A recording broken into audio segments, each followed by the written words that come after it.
Welcome to Untamed Blossoms, the podcast where we celebrate the wild and beautiful journey of womanhood. We're here to create a space where women can connect, inspire, and uplift each other. Untamed Blossoms is more than just a podcast. It's a movement. It's a gathering of strong, fierce women who are breaking free from society's expectations. Our mission is to deep dive into the stories of incredible women who have embraced their authenticity, even in the face of adversity. We believe by sharing these stories, we can inspire others to do the same. Join us as we sit down with women from all walks of life who have faced their own struggles and emerged as the most authentic versions of themselves. From entrepreneurs to artists, activists to adventurers, we'll explore their triumphs and tribulations. Together, we'll navigate the challenges of self-discovery, self-acceptance, and self-love. But Untamed Blossoms is more than just conversations. We're a community that gathers for events, immerses ourselves in the beauty of nature, and supports one another in our personal and professional growth. So whether you're seeking inspiration, looking for a supportive sisterhood, or simply want to hear incredible stories of women blazing their own trails, Untamed Blossoms is here for you. Together, let's embrace our wildness unapologetically and rewrite the rules.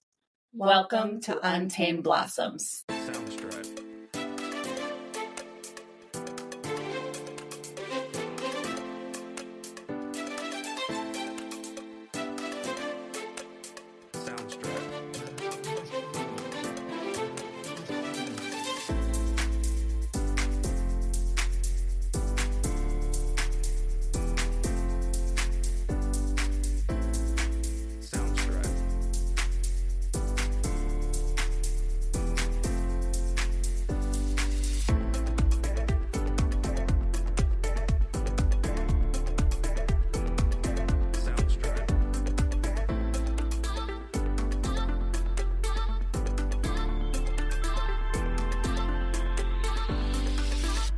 Welcome to Untamed Blossoms. We're grateful you're here. I'm your host, Amanda Riley. And I'm Christy Riley. Welcome to the podcast. It's Friday. It's Friday. Hey. We all love a Friday. And so excited. On this particular Friday, we have a wonderful guest. So excited. So, Christy and I have been working on our spiritual path for a long time. And one of the biggest pieces of that has been our human design. And I met Sarah some years ago. I can't ever recall how many, so it's been some time. Through a college friend, Sarah read tarot for me for the first time as an adult. That was your very first experience with tarot? I don't think it was my first experience. My grandmother was very into all of that. We did the whole Ouija board thing, craziness of all of that back then. Sylvia Brown, read the Angels books, great memories. But that was kind of my introduction to all of this. And then when I had Sarah read for me at that event, it just really helped guide me on the right path. So that was my first time of very many at this point of hanging out with Sarah and learning from her. Christy, what about you? I met Sarah at your wedding. She was an officiant. She did a beautiful job. And we didn't get to talk much then. We did reconnect at a Halloween party at your house. And we reconnected over human design and our love for human design. And I was in quite in need of some help at the time. I was kind of stuck. And Sarah met with me week after week. And I learned so much about myself, about my husband, about my relationship with other people. It was one of the most powerful times of being seen. I appreciate that. With no further ado, Sarah, welcome. Thank you. Tell us how you found your way into human design, what your journey's been. Well, I really appreciate you saying about the seeing part, because I think I have always been an observer. I love to see people since a very young age. And where that went for me was really identifying as an artist, right? I love to watch people. I love to get all the information, and then I love to create things about it. So I started out doing all the kinds of things as a little kid. Like, I have memories of painting with water, that's just going to evaporate on the sidewalk, but I just always wanted to be creating. And so I went to art school because, you got to be a legitimate artist. And then didn't quite have the confidence in myself to stick with being an artist, which is something I think about a lot. up until now, of really like learning myself, because that's something that has been huge for me. I love watching other people, but looking at myself has always kind of been a thing. And so that is really where human design started to come into all of this, which even before that, going to art school, I was like, what am I going to do with this if I'm not going to be an artist, right? So I decided to be an art therapist, which I joke with people and say, I never needed to be a therapist. I just needed to see a therapist. I really needed to dig into what that role was, because that was ultimately a role that I had played in my family and in many of my relationships. So again, observing people, making people feel seen is something that I absolutely love to do. I love to see what's special with people. Yeah, design just like stepped in. I ultimately became ill. That's why I tell people I had no business being a therapist, because I didn't quite have the skill to stay with myself and really set those emotional boundaries. And so my body was like, you can't do this anymore. And that's, there were 2 times in my life where I really felt like you're not supposed to be here. And one of them was walking into my first like big girl job as a therapist in a residential treatment facility. It was like immediately stepping into the building. I know I'm not supposed to be here, but I did it anyway.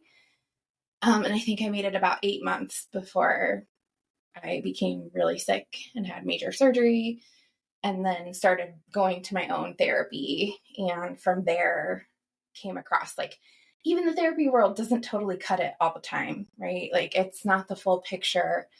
And so enter all things like human design and oracle cards and just understanding the energetic world, the unseen world, became really important to me. Can you talk a little bit about that kind of unseen world? You know, I know we talked before this about corporate America and just capitalism in general and just what you've noticed about that journey. And I know you got out of there, but what did you take from that experience? Yeah, so what I noticed is that when we're all doing the capitalist thing, right? We're in big business America, or we have a job and it's secure and there's a paycheck. We really don't have to, we do, but we don't necessarily have to do that inward work.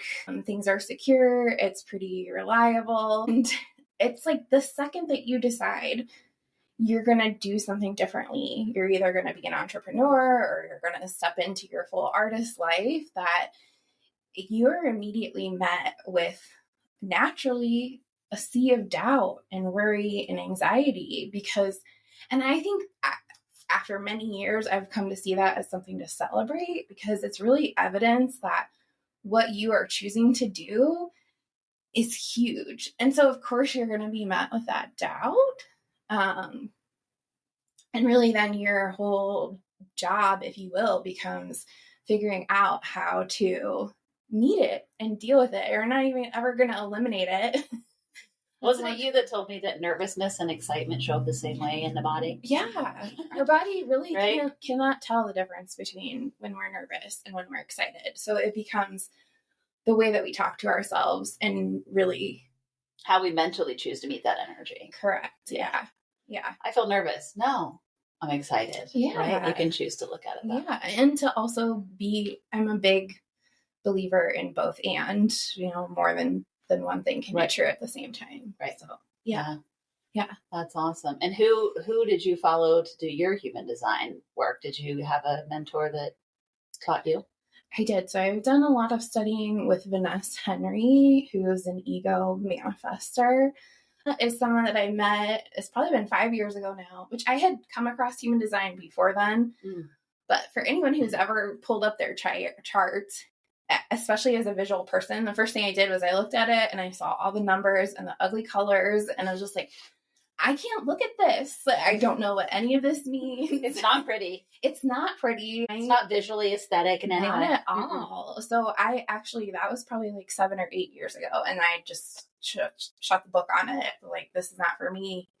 And then it came back around I was working in an artist group, and Rubina who creates all these really beautiful enamel pins, is also like a major human design person and created the Aura market with physical products for human design. So she actually did my first reading for me ever. That's awesome. And just for anyone who maybe is listening without having any exposure to human design, could you just give a brief, I guess, definition or just like an overview simply for someone to just get a general understanding? Yeah, so human design is a system that weaves together many, many other systems, including Western astrology, the chakra system, the Chinese I Ching, and several other aspects that it's a relatively new system, but it's not. That's honestly like a very the creator, quote unquote, is a white man who channeled the way that these things come together.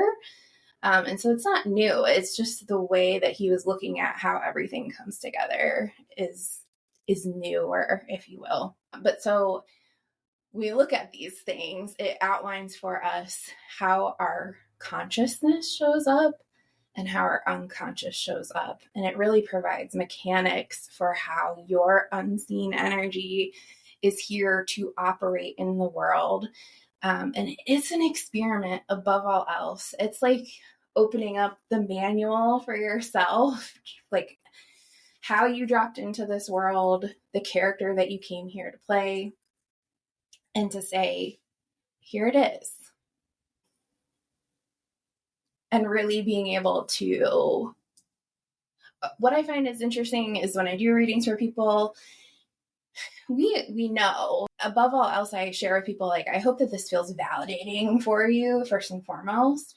But if you ever walk away from a reading feeling like, that's cute, but how does that really, like how could I put that into play in my real life?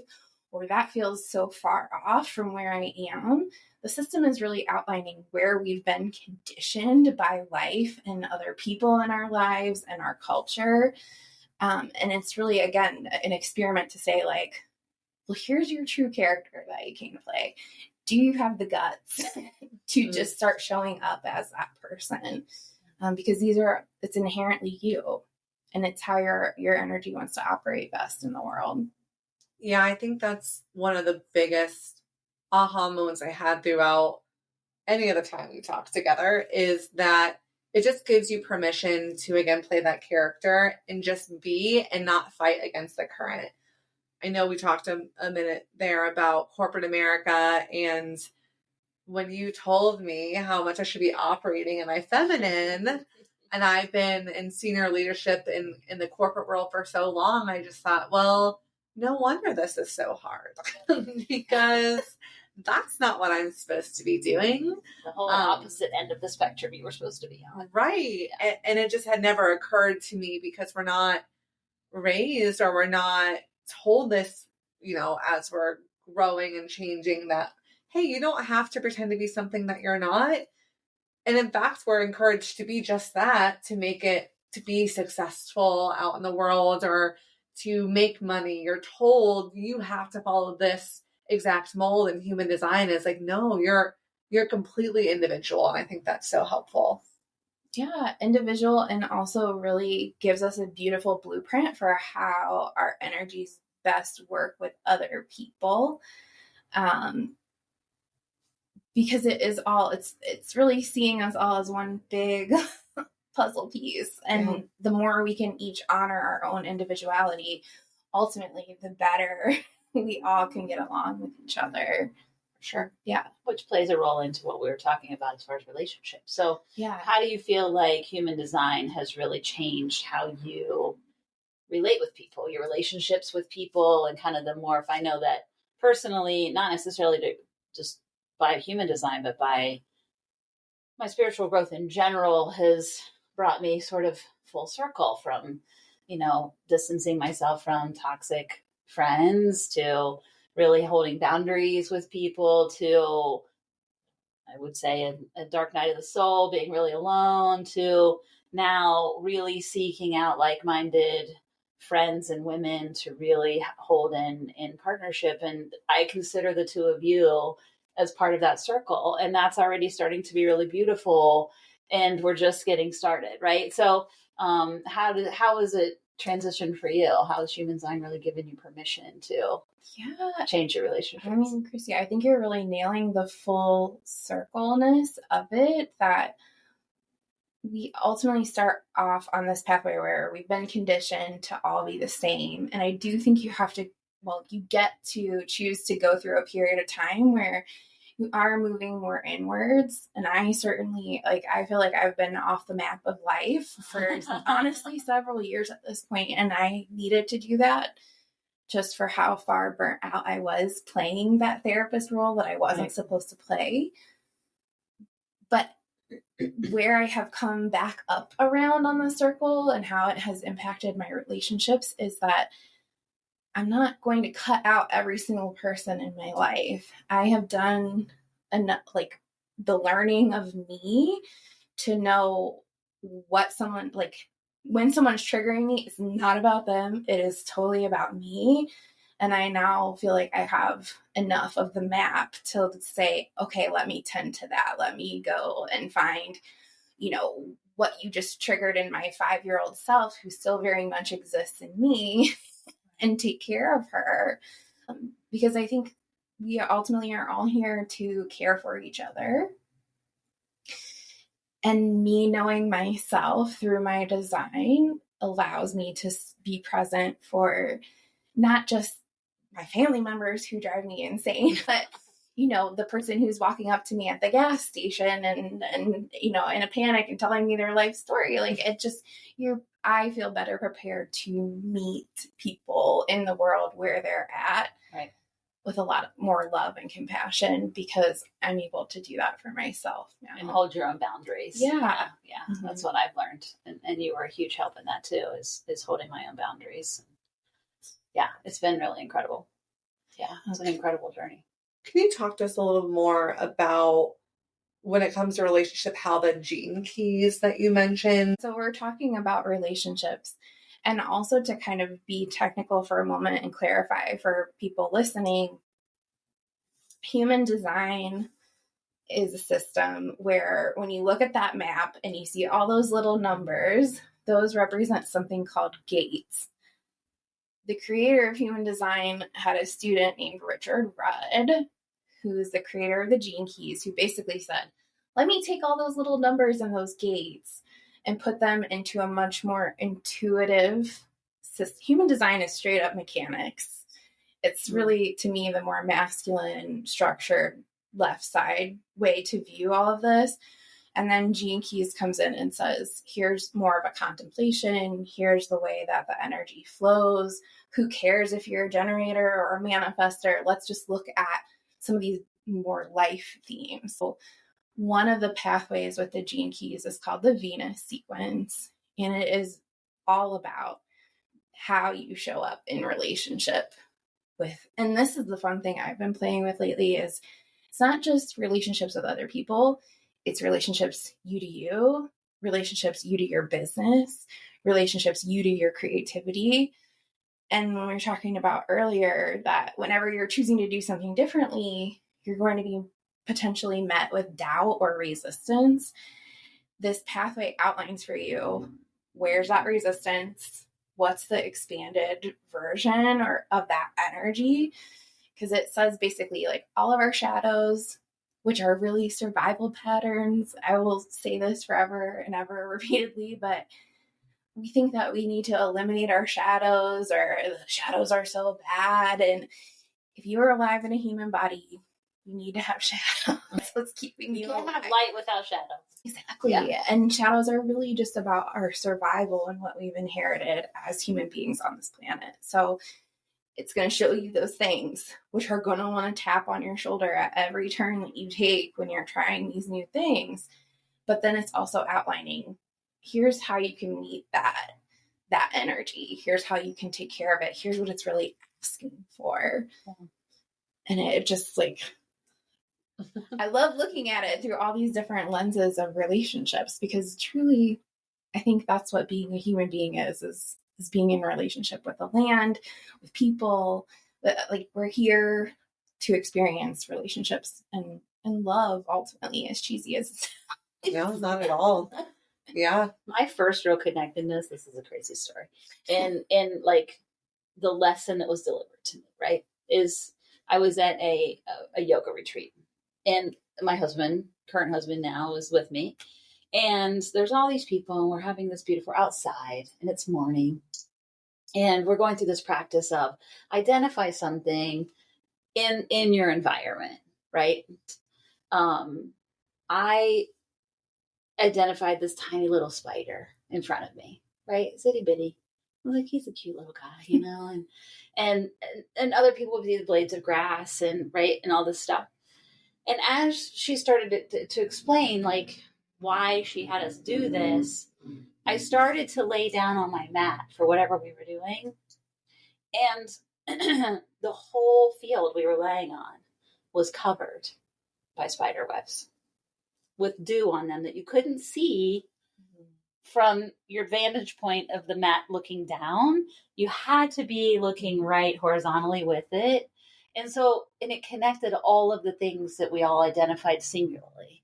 And I sobbed, right? Like it was a powerful moment of, wow, we're all connected. And I was just looking at this little spider individually. There's millions of them clearly in this grass, and millions of blades of grass that somebody else identified, and million dewdrops that somebody else identified, and million rays of sun that somebody else identified, right? And all of those came together perfectly. And when I put my head down, like for that field to be covered in these little tiny spider webs that you would have never seen from any other vantage point. And it was just so beautiful, right? And those are the exact things that you're talking about. Yeah. And I love that they're called gene keys.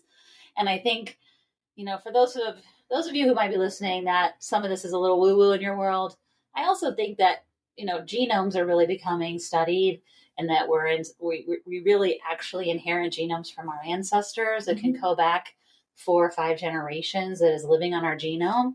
So you might be experiencing something that it's not that you yourself experience, right? But you may have that attached to you because of your ancestors from years behind. And so you may not have any point of interest for yourself. Like, I didn't have that trauma, or I didn't have a reason to really have that. It may not be you. Right. And that's scientifically proven. That's not woo-woo stuff. That's genetics, right? It's being studied. And I think that's really cool that there's guides for those things that can show up in different ways that people don't really understand about themselves, because it may not really have been their current experience. So I just think that's really cool. Yeah. We are always, that's what that shadow pattern is we are bringing forward the best that 7 generations behind, you know, all of the people that line up behind us for us to exist on this planet, that those are likely the patterns that they experienced. And the gene keys are based on the genome. The Chinese I Ching is an ancient technology that sets their 64 hexagrams. There are 64 codons within our DNA. And so when you're looking at these patterns, are, you know, depending on how technical you want to go, you really are doing DNA work when you make these adjustments. Yeah. And I love that part of human design is looking at how people come together. And I love that. And Sarah did a reading actually for Untamed Blossoms, and it was incredibly enlightening. I would say that Amanda would agree to that. Amanda and I, as Sarah lovingly pointed out, we are 2 people that can get anything done. We're one of those, we're those duos that we have enough, we're manifesting generators, both of us. So we not only come up with all the ideas, but also have the energy to do whatever it is that we want. And Amanda and I, if you know us, we have a lot of ideas. A lot of ideas. One might say too many. Definitely too many, depending on the day. But it's exciting to be around us because you never know what you're going to get. And so I love that she did that with the business, and that the business really reflects our energy in that way. And I really thought a lot about that, and that we're supposed to try a lot of things in this business, but it's also supposed to be easy. And a lot of the things that we were contemplating trying were not easy. They were going to be very hard and very labor intensive, which, if you know us, we're comfortable in that space. So actually being in our feminine and being easy is something that we both are working towards. And it's really, it's just kismet to me that that's how this business showed up, is that it's true feminine energy, and that we're supposed to respect that in this business and be really in our feminine energy the whole way, which is really beautiful. So it's been extremely helpful. Yeah, and I think both of us wanting to help women, that's like the number one thing we've always wanted to do, is make sure we're building community and making sure that we're helping women in some way. And we've done things as extreme as planting fig trees out in a farm, and as simple as just saying, hey, would you like to have a conversation about this thing? And both are equally as important. But I think what we're finding is that no matter what it is, we want to give a voice to people that we love and care about. And we know that all women have all these amazing things they want to accomplish. And there's something that's stopping them, whether it be the fear of quitting their corporate job, very personal to me at the moment, or if it's the fear of not having the money, or what's going to show up for me, or like what you said at the very beginning, with me. Mm-hmm. And I have to think about all of these things and have to deal with whatever shows up. And I have to deal with all the shadows of what's going to happen if I can't pay my bills, or that I'm not worth anything if I'm not helping someone in that corporate environment. You know, you mentioned that you wrote your master's thesis about women and work-life balance. So I would love to hear a little more about that. Yeah, I was desperate at the time I was doing my master's. It was a 3-year program, year-longs, including summers. And I was doing an internship and a full-time job and school and all of this before knowing my design, which, to share personally, I am something called a non-energy type, which is laughable. It was only a matter of time before I was going to get sick, right? But so I was like, if I have to write a 200 plus page thesis, I need it to be something that can change my life. Like, I need to know, how are people doing this? And what I found out was most people are not doing this. Not well. No, not well. And something that really came from that research was this realization that we are all striving for balance as something that we arrive at and that we can like hang up on the wall and say, I've achieved this life balance. And that doesn't exist, first of all. And what I also really came to realize is that when something is balanced, it's essentially like asking it to stand still. And balance has the potential to create stagnancy when you're standing still. From that time on, I really started to look at like, okay, what's my best way I can harmonize instead of balance? Because like I said, more than one thing can be true at the same time. I could feel like I'm having the worst day ever, but I can also know I'm going to meditate tonight. I'm going to, like I have all these other things that are also true that can harmonize with whatever that other experience is. But yeah, I interviewed, it was 12 or 15 women mental health professionals about what their practices were, and how they practiced balance. And many of them cried during the interview because it was just this realization that, especially when you're a woman in a position of service and providing service and caring for other people, that it is just an expectation of our culture that all those other people will come before you in your life and what you're doing. And it was a lot to process at the time. Huge burnout rate in that establishment. Same with nurses. I was a nurse for 27 years and same, you're just a constant caregiving. And then if you decided to be a mother amongst all of that, then you continue your caregiving at home. And then, a lot of caregiver women choose husbands or partners that they also need to caregive to. Suddenly you're in a caregiving mode that you are caregiving all day, every day.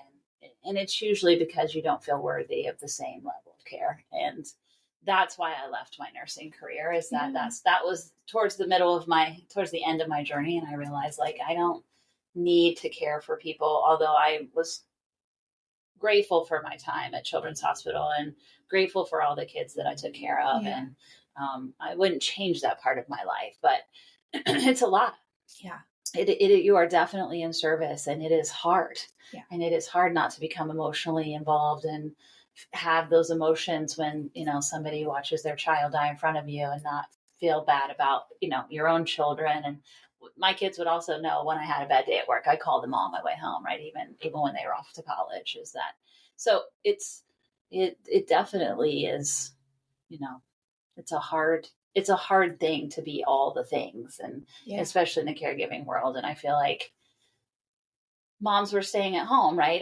They stayed home forever, and they took care of the kids, and they, just stayed home in the kitchen, honey. Right. And this may touch on a nerve for some people, but I do feel like we've gone so far the other way in efforts to get respect and to have a choice, but it's really not in our feminine energies, best feminine energy, to be out in the corporate world, right? Like it's really hard on our energy unless you get home and your husband is like, right? And he takes over and makes all the choices for you and really lets you be in your feminine energy.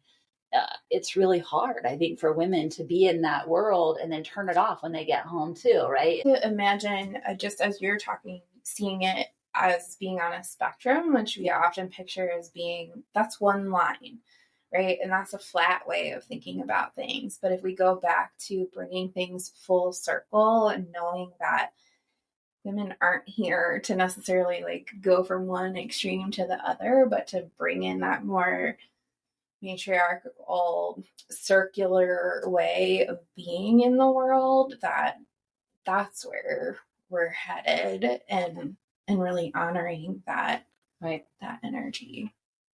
Yeah, I think we're definitely set up to be in a situation where it's one or the other. Yeah. You're either a boss babe, you're either, someone who goes out there and is a girl boss and gets things done. I'm going to work, I'm going to do it all myself. Or you're the other side, which many of those women do not like, which is I'm a stay-at-home mom and I get taken care of. And, when you polarize people in that way, of course, people are going to dislike one another. And of course, people are going to have strong opinions on the other side because it's too polarized. It doesn't have to be that big of a swing. There's definitely some places in the middle. And I think going back to human design, that's what's so wonderful, is it gives you a roadmap for yourself. Mm-hmm. And then you mentioned this, when you know where you are, you meet people where they are, and you're not forcing them to see your side of the story. You're just saying, hey, if this is triggering, it's something that's triggering for me. Mm-hmm. This is my deal. This is my gig. I need to figure out, and let me understand that so I can meet them where they are. Yeah. Yeah, sure. Absolutely. One of the women that I work with right now she just called me yesterday, and she's a financial advisor, and she's so excited because she's in this new position with a man who owns this company, and she has all these new opportunities. But she said, what he told me yesterday was that I can't believe you're an I person and I'm a we person. And she just went in on like all these horrible things that he said to her, because she's showing up fully confident in herself and what she's bringing to this company. And she said, I gave myself several hours to be upset about it. And then I said, you know what? You don't have any more room in my head. But what I said to her is that when you can start to picture, it's not just about not letting that other person have space in your head. It's like, picture what age you would have been so hurt by someone saying that. Because she said, I gave you 12 hours in my head. And I was like, you just let 4-year-old you run around wild, hurting for 12 hours. And when we can start to like put it in that way, it's like, oh, I would never do that to her. Like, I want to be there for her. I want to care for the situation and know that I have the capacity to care for myself in that way. And she was like, I never thought about it like that. But yeah. Sarah, you have one of the most, and I've had other human design readings, and none of them were impactful in any way. You have the most amazing talent because you're so creative and you're so visual, right? Is that it's so easy to be like, I'm triggered. What stair step age can I identify and see her and then care for her, right? Because that's what you're visually describing you going to 12-year-old, right, Amanda or Christy and hugging her and saying, what do you need? What do you need in this situation? Mm-hmm. What did you need then that you didn't get that I can give you now, right? Wow, what a gift. And just to have that visualization that you're so good at it.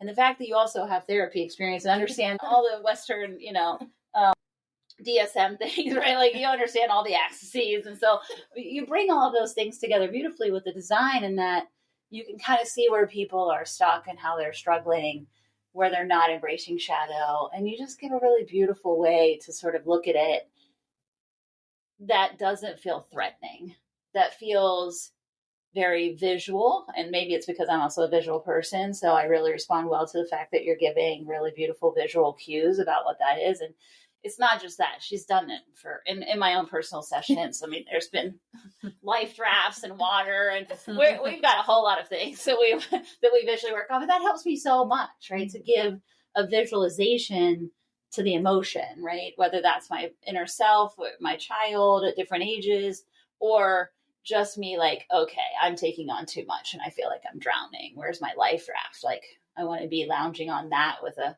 mocktail and, having a great time, not barely hanging on with just my nose above the water, right? Like, and those are great visualizations that you've given to me in our sessions about how to identify when the world gets crazy and your life gets crazy.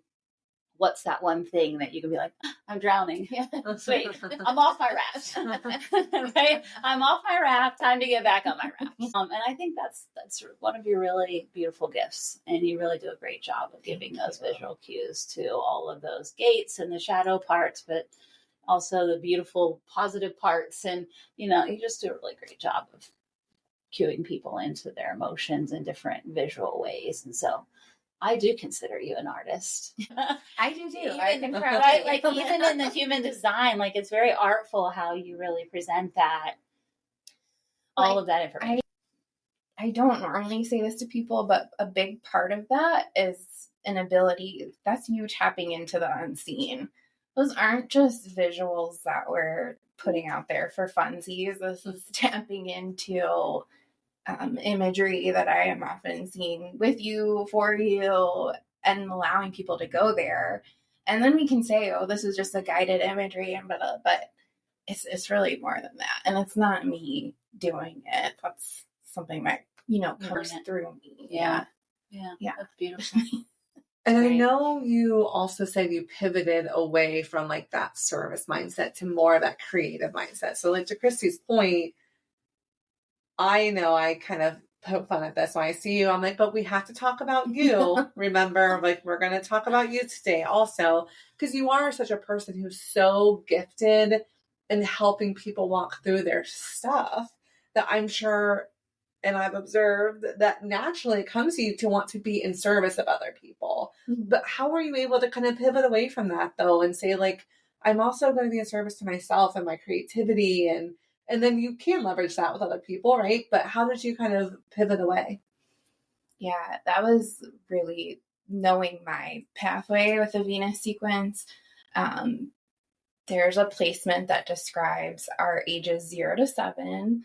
So even in the whole like guiding people, like, hey, let's pull from this age to this age, there are very set, clear kind of formulas that happen on this pathway. But what shows up for me in my 0 to 7 is a shadow of being highly irritable and edgy and competitive. The work that I've been doing is that really asks to be put in service, even there. Mm-hmm. That's the language that's there. To be put in service to creativity, to take initiative, to ultimately push people a little bit to this point of awakening where they realize they have that connection to the unseen world, to the energetic world on their own. It's not me.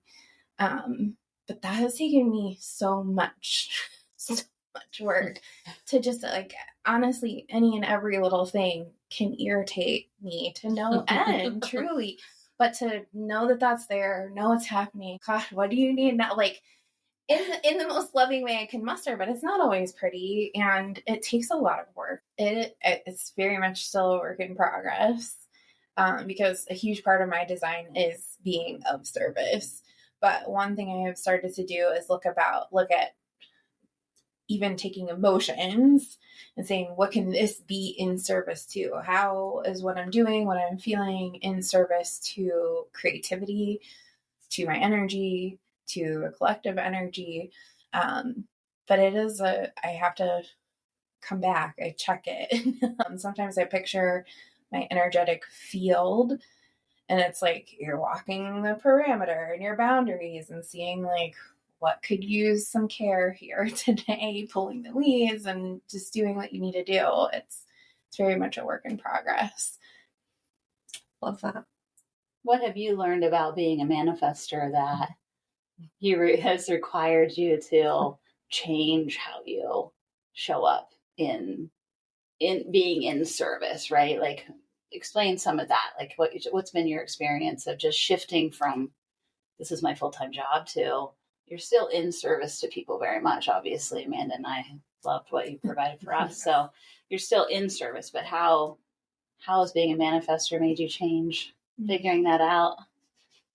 That's one of those places where, like, when I first had my reading, I was like, yeah, I'm a manifestor. But the truth of how I show up in my everyday was not being a manifestor, right? Because each energy type has its strategy, and manifestor strategy is to inform people and use your voice and go first. And those were many things that I was not doing out of making myself small, because I'm just here to be in service and make sure everyone else feels good. And I would say to anyone who knows their design and knows they're a manifestor, it gets easier, but it does take time. It took me time to come out of that conditioning of like, I'm being the bad person or the villain if I go first, if I have my impact, if I initiate something. The thing I've come to realize is that my energy is going to have an impact whether I'm aware of it or not. And so why not just play with it and decide that I get to have a really big, a big impact. But, you know, it goes down to even silly things of like this is an example of like being at a checkout. There's hand sanitizer. And I think I've shared this with you before, but I don't normally touch the hand sanitizer, but one day I'm like, I'm going to use the hand sanitizer. 2 seconds later, my husband, who is a generator, has the response. He's going to use the hand sanitizer. 2 more minutes later, the person who's checking us out reaches over and he uses the hand sanitizer. And it's just one of those like very silly things of like my choice to do that had that ripple effect. And it's happening on large and small scales all the time. And that when I can really like pay attention to that, I'm experimenting with using that, you know, in a positive way. Yeah. What a great example of just something small that you're like, it's so silly. You know. But for those of you that don't know, manifestors are here to be first and to have the ideas and to sort of lead, right? That's really what they're here for. It's initiating. Initiating, yeah. Yeah. That's a big word. And not necessarily leading, but to say, here's the thing. Yeah. I leave it to you, whatever you'd like to do with it. And that's been a big learning for me too. I physically do not have the energy to stay with every single idea that I ever have. It's okay to share it with other people and to let it be out there. Yeah. Yeah. Yeah. And this is just one of many series we will have with you, many episodes. There's so much to human design, but you know, before we get into the last couple parts here, could you just give a very, very high level overview of what each human design, like, so if someone's listening, they're like, oh, they're just manifestors and manifesting generators? Is that all of you and then there's nothing else? No, there's more. So could you just share a little bit about that? Yeah. So we're talking about energy types, which energy type is describing really your aura and how your energy is organized and how it's interacting with other people and your surroundings. So we start out with a generator aura, which is huge. You picture like energy coming off the body that could move into other rooms. It comes several feet off of the body. And it's really this energy that's here to be very consistent, reliable. It's having a response. It's a big shiny magnet where things are coming to that energy type for a response, right? Where we go next is a manifesting generator, which again, huge aura. What really starts to happen with the manifesting generator, though, is this energy is here to pivot. Where the generator was maybe a little bit more steady and consistent, manifesting generator is like, I have all these ideas and I have that throat piece, which is really a manifesting generator is a connection between our sacral energy, which is our gut, to your throat. And the throat in this system is where manifestation happens, right? So we're speaking things into the world. And so they're moving out. Our energy is moving outwards. And so these manifesting generators, which I love you all so much. Amanda and I are both manifesting generators. But it's big. It's not just the one thing, one track at a time that generators are kind of like caring for. It's, could do 5, 10 things at the same time. And one thing I love to share with my manifesting generators is it's not for you to see through everything that you start either. Let yourself pivot, let yourself follow where the excitement takes you, and that it's not wrong to start something and not finish it. Yeah. But of all the energy types, manifesting generator truly moves the fastest. So let yourself, don't let anyone hold you back just because they can't hang, right? Because a lot of us cannot hang. So then we cross over into a type, which is our first of the non-energy types, meaning they don't have a sacral definition, sacral energy, which is, we all have all of the chart, all of the energy, but it's really describing like what you came with the moment you were born. And so some of us do not have defined sacral energy, defined life force energy, which is like, it's not go-to easy access. But the first non-energy type shows up as a projector. And this is an aura. So we move from looking at these big circular fields, which are pulling things in, to picture kind of like projectors have an ice cream cone of energy where it's like a spotlight. They are looking into the center of a person or a topic. They're here for guiding the collective. And really, they're operating on like, it would be ideal for a projector to, work a couple hours a day and kind of stand back and really show up as the expert and be recognized for all of the knowledge that they're sharing with people. Then we come to the manifestor, which shows up as part of that manifesting generator. But at this type, you don't have that sacral connection. And this is only 9% of the population. And it's really this energy that is here to be kind of closed and a little bit repelling. And that is a tough thing to swallow too, I think. As much as I want to claim it, but it's not always the most comfortable role to play, because that closeness or that repellingness is to really allow for a lot of void space and a lot of connection with unseen, to allow those bigger ideas or connection with what you're here to impact the world with to come through. So you need space and need to be able to inform people to help you out to see this vision through. And then last but not least, which is the most rare, is something called a reflector. And those are people who have, if you looked at their body graph, totally open space. And they're kind of like the checks and balances of the whole system. They're here taking in everything from everyone to show up as this mirror and say, like, hey, what's really happening here? And they're only 1% of the population. So it's very rare to meet a reflector. Do you know any reflectors personally? Not personally. I know of several, but yeah, not personally.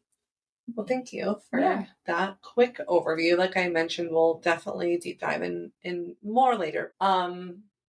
Wrapping up today, I believe we have one final question, and that is just, can you talk to us about some women in your life who have made an impact, who have changed you, or just anyone that you really feel like has helped lead you down this path?